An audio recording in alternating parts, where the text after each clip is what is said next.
Grabatzen ari garen unean gaueko 12:00 hogeita 11 minutu igaro diren honetan, Realak eta Bartzelona kanoetan jokatu duten iEsports Ligako 13. jardunaldiko norgehiagokaren analisi egingo dugu. Realak irabazi egin dio Bartzelonari, 8 urteren ostean berriz ere kuleek galdu egin dute anoetan, bat eta huts hain zuzen ere Xeraldo Bekerrek egin du gola, eta Realarentzat egia esan sekulako garaipena izan da gaurkoa gogoratuko dugu. Txuri urdinak Victoria Pilsenen aurka Txekian ostegunean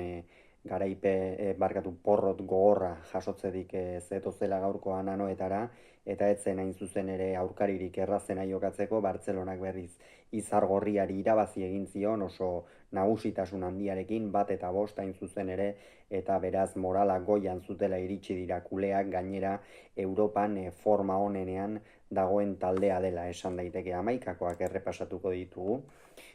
Imanol Alguazil horrelaxe atera da, 4-3-ko ekosistemarekin. Alex Remiro izan da atepean, laukoa lerroa atzealdean Jon Mikel Aranburu eskuinegaletik, Aien ezkerregaletik, Zubeldia eta Agegda atzealdearen erdialdean, euskarri moduan aritu da Zubimendi, barnekaldean lagundu diote Susitxek eta Brais Mendezek, eta gero goian hiru jokalari, eskuinaletik Takeku, ezkerraldetik Xeraldo Beker, eta goian Mikel Oiartzabal. Hansi Flick berriz, Bartzelonaren aldetik, lau biru bateko ekosistemarekin irten da, Iñaki Peña izan da atepean, lauko lerro atzealdean Jules Kunde eskuinegaletik, Balde ezkerregaletik Inigo Martinez eta Pauku Barsi atzealdearen erdialdean, Euskarri bikoitza osatu dute Frenkie de Jongek eta Marc Casadok, erdipuntan izan da Pedri, ezkerraldetik jokatu du Rafinhak, eskuinaldetik Ferminek, eta goian izan da golaren arduradun Robert Lewandowski. Realaren egia esan partida ongi hasi dute txuri urdinek. Bartzelonak izan du baloia lehen da biziko minutuetan gehien, baina Reala eroso ikusten zen zelaian, eta batez ere zer egin nahi zuen oso garbi zuela, ez? Azkenean ez dizkio zulo asko utzi Bartzelonari, goian presioa oso ongi egin dute txuri urdinek, batez ere jokalariak oso ordenatuta ikusi ditugu, bai Xeraldo Beker eta bai Takeku baloi guztietara joaten ziren. Horrez gain Bartzelonak luze jokatzen zituen baloietan, Nayef Agegdek eta Igor Zubeldiak zori benetan partida ikeragarria egin dute. Bi hauena sekulakoa izan da, beldurtzeko modukoa gaurkoan zen olako maila eman duten bai Nayef Agegdek eta bai Igor Zubeldiak, eta zer esan egaleko jokalarietaz. Jon Mikel Aranburuk sekulako garra dauka jokalari honek, egia esan aurtengoan Realarentzat deskubrimentu honena izan da. Zer esan Haien Muñozi buruz, aspaldian jokatu gabe zen, lehen norgehiagoka zuen gaur hasieratik, eta begira zen olako maila eman duen etxauriarrak. Eta 14. minutuan Realari iaia gauzak zaildu egin zaizkio, izan ere Bartzelonaren jokaldi isolatu batean Robert Lewandowskik gola egin du, baina epaileak balio gabe utzi du. Gero kexa ugari egon dira, Hansi Flick bera ere, Cuadra Fernandez izan da epailea, ez du aipatu, Del Cerro Grande izan da barrean. Egia esango nuke norgehiagoka nahiko irregular eraman dutela, gero aipatuko dugu zergaitik, baina hor 14. minutuan nonbait jokozkanpoko semi-automatikoak makinak Lewandowskiren jokozkanpoko posizioa zegoela adierazi du, eta ondorioz Bartzelonari balio gabetu egin diote gola, eta hortikan aurrera gora etorri dela esan daiteke Reala, ez du intentsitatea inondik inora jaitsi, baloi guztiak borrokatzen zituzten, eta esan behar da orain artean hain nagusi izan den Bartzelonako zelai erdi hori txiki utzi duela, bai Marc Casadok eta Frenkie de Jongek bigarren zatian aldatu behar izan du azken hau, benetan erabat gaindituta ikusi dira, Susic, Brais Mendez eta Zubimendirekin. Gainera baloia jasotzen zutenean Bartzelonako jokalariek, batez ere zelai erditik eta zelai erditik gorako jokalariek baloia jasotzen zutenean, ez zuten pentsatzeko aukerarik, jada gainean baitzituzten, edo Igor Zubeldia edo Nayef Agegdek. Gainera Reala oso konstiente zen Bartzelonak lerroa oso aurreratua jartzen zuela, horregatikan ere tarteka saiatu dira baloi luzeak botatzen, hor nahiko fin ikusi ditugu bai Takeku eta bai Xeraldo Beker, eta bestalde batetik berriz Bartzelonak gora ere asko jokatzen du, Robert Lewandowski bilatuz, baina gaurkoan utzune nabarmen bat ikusi zaio eta hori Lamin Yamal izan da gaurkoan ez da deialdian ere egon izarre Kataluniarra, egia esan hori Bartzelonaren inoiz ez da berri ona, desberdintasuna markatzen dituen jokalaria baita kalitate handikoa abiaduran erabat edozein atzelariri aurre hartzeko gai dena, baina gaurkoan ez du jokatzerik izan eta hori Bartzelonarentzat kolpe gogor xamarra izan da eta Ferminek jokatu du egal horretan, baina demostratu da Fermin ez dela egaleko jokalaria, Ferminek askoz ere hobeto eta erosoago jokatzen du erdipuntan, gaurkoan erabat deseroso ikusi duguia ez da agertu ere egin, Rafinharen aldetikan egin behar izan dituzte erasoko jokaldiak, baina eraginkortasun gutxirekin aritu da gaurkoan ere Brasildarra, denboraldi oso ona egiten ari den Brasildarra, behar bada Bartzelonan lehenengo zatian nabarmentzekoena Robert Lewandowski izan da ez, azkenean jokalari honek sekulako potentzia dauka, inteligentzia handia, esperientzia baita ere eta hor Bartzelonan nabaritu da ez batez ere area azkanpotikan eta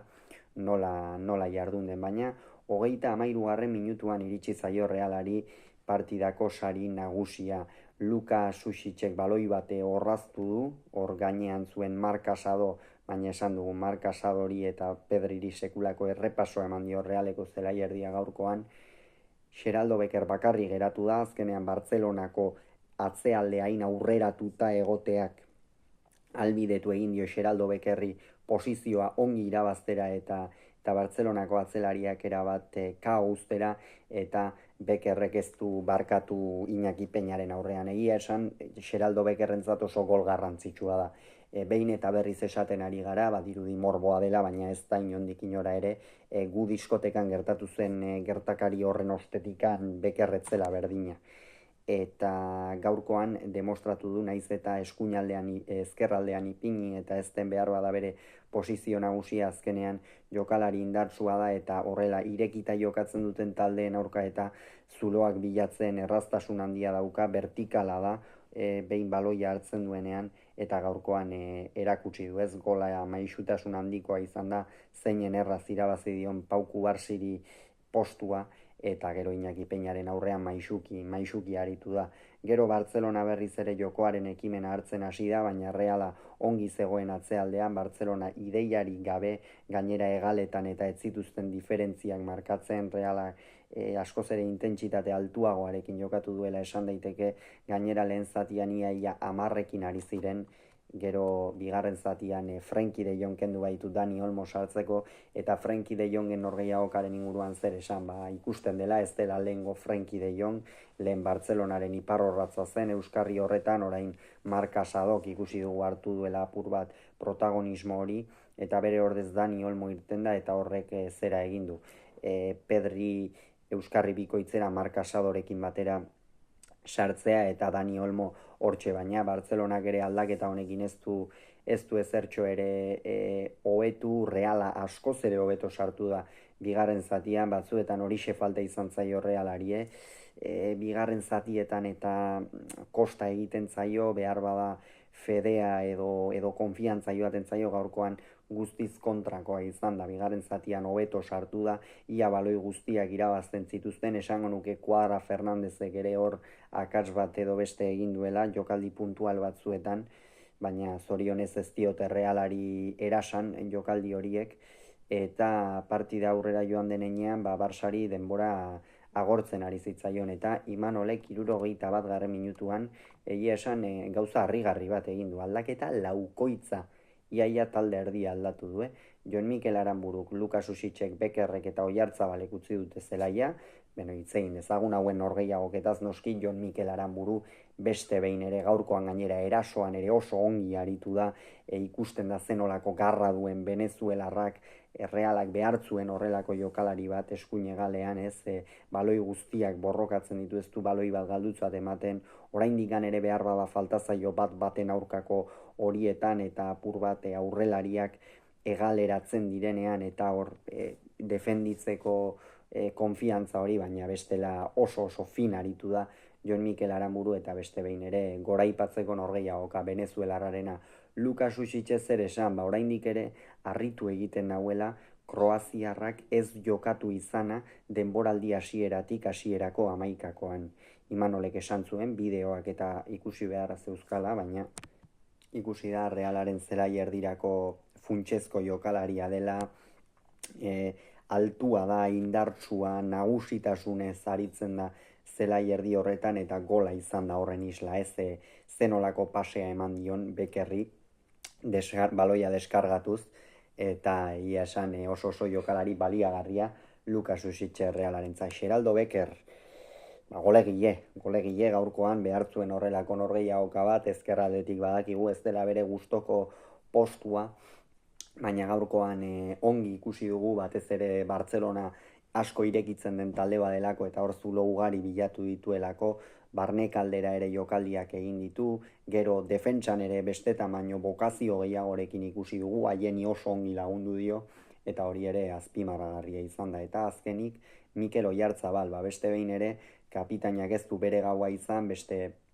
bi aukera ere izan ditu, baina ez dabil bere unerik onenean, alere ikusten da taldearen iparrorratzetako bat bera dela, zenolako garra jartzen dion hor batez ere goian presioari, baina gero egia da, baloiarekin azken denbora honetan ez dela bere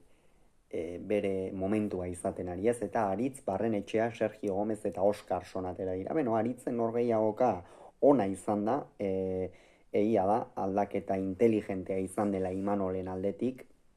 zergatik Jon Mikel Aramuru pixkanaka nekatzen ari zelako, eta hor Rafinak jokatu du egal horretan, eta egia esan oso barkatu ez, Rafinak ez Dani Olmo sartu du bigarren zatian, eta hor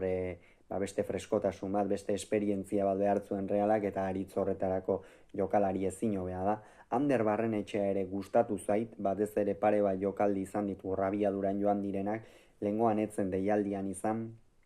gaurkoan baina ikusi da behin ongi errekuperatuta eta gainera zuloak are gehiago zeudenean ez, Bartzelonak azkenean gola egin behar zuen eta Balde ere nahiko eta Kunde nahiko erasokor ikusi ditugu eta Horranderrek pare bat baloi hartu ditu, egia da eraginkortasun handirik gabe, baina atzealdean ere oso ongi lagundu du eta partida ona. Donostiarrak Sergio Gomez normalean titular izaten da, gaurkoan aulkitik atera behar izan da, eta esango nuke gaurkoan ere partida zoragarria egin duela, ez zelai erdian aritu da, batez ere hor baloiak eta urruntzen oso ongi Susitzen postu hartu da zuzen ere, eta bere lana askoz ere defentsiboagoa izan da erasokoa baino, eta hor ere oso fin moldatu da, etzen bat ere momentu erraza, Bartzelonak gehien estutu duen unea izan da, hor zelai erditikan batez ere Pedrik ikusi da, apur bat altuera gehiago hartu duela erasoan, naiz eta Euskarrian aritu Mark Casadok ere, eta hor Sergio Gomezek apur bat freskoen zegoen jokalaria edo bera zen une horretan, eta bikain erantzun du egia esan, eta azkenik horri Oskarson atera da. Gaurkoan ez du eguna izan, lehengoan Pilsenen aurka gola egin zuen, gaurkoan berriz ere aulkitikan atera behar izan da, baina hor area kanpotikan eta ikusten da, bere altuera ongi aprobetxatzen du, baloiarekin lehendabiziko kontaktu oso ona dauka, edozein unetan atera daiteke edozein unetatik, eta naiz eta gaurkoan ez zuen bere gaurik distiratsuena izan, bete du bere lana Oskarsonek, eta Bartzelona aldaketa hauekin ere ez da finaritu, Realari esango nuke ongi egin diola gainera, eta 79. minutuan Fermin kendu duan zuren ordez esan dugu, Ferminek ez du bere postuan jokatu inondik inora ere, oraindik ere ez dut ulertzen zergatik ez duen Ansu Fati ipini hasieratik Hansi Flickek, baina bere arrazoiak ere izango zituen noski, iruditzen zaidalako Ferminek galetikan ez duela bateren norgehiagoka ona egin, baina ez da norgehiagoka ona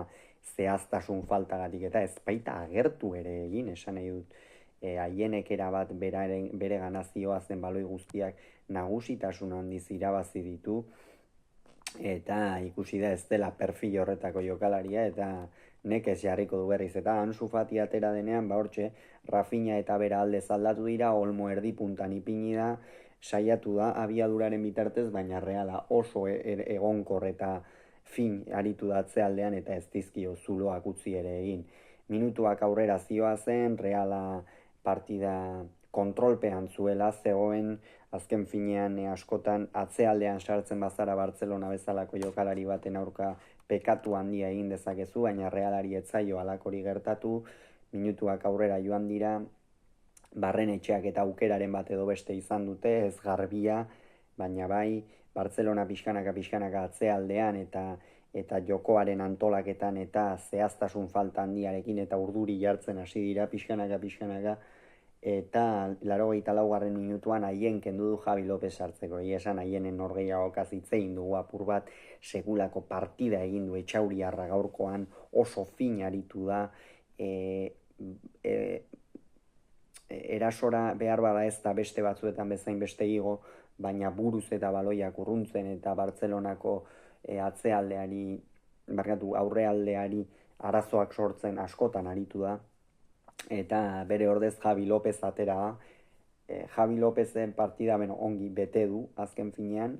etzen behar bada bere unerik onena izaten ari aurrealean, baina gaurko garaipen honetan parte izateak ziur konfiantza emango diola. Eta Bartzelonak ere aldaketa egin du, jada erasora bat joan da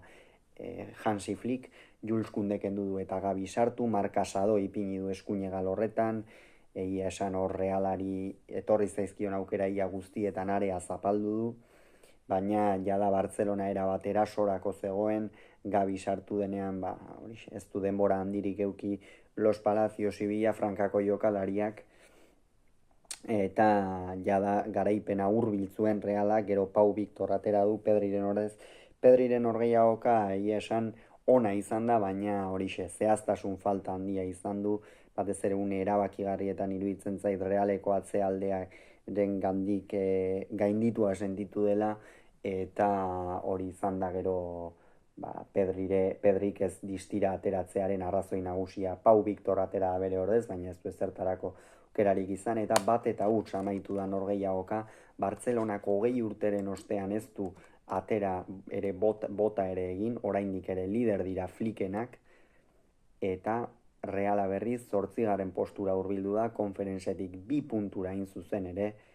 gauza kokerzioa zen, baina gaurkoak ziur beste begi batzuekin